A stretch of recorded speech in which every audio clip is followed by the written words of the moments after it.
Buenas tardes, hola, ¿qué tal?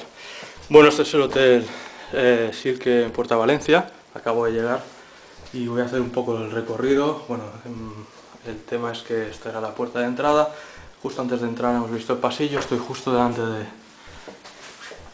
de los ascensores y bueno, lo que es el baño, inodoro, el lavamanos y la bañera.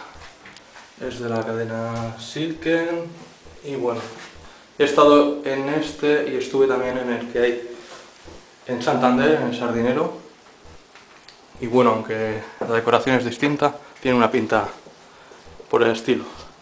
Aquí tenemos lo que es el armario, bueno, con sus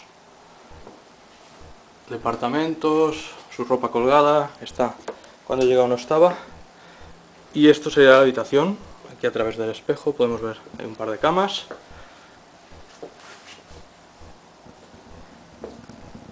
Y bueno, es una habitación que está bastante bien. Muy modernillo todo. Ahí salía yo, por lo menos un trocito. Y aquí me han dejado un par de copas para celebrar algo cuando llegue la noche, la tele, un par de butacas, una lamparita para leer.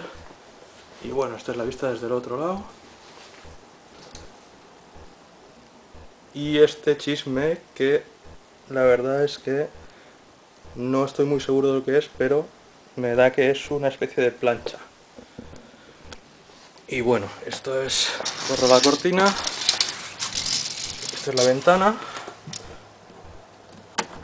Esto está diseñado por Javier Mariscal, por eso están estos motivos aquí en el cristal. Luego bueno, en la parte delantera del hotel también es curioso, está chulo. Y bueno, esta es la calle de delante del hotel, parece una calle bastante transitada, o sea que espero que esta ventana aísle bien. Y nada, pues esto es Hotel Silken, Puerta Valencia.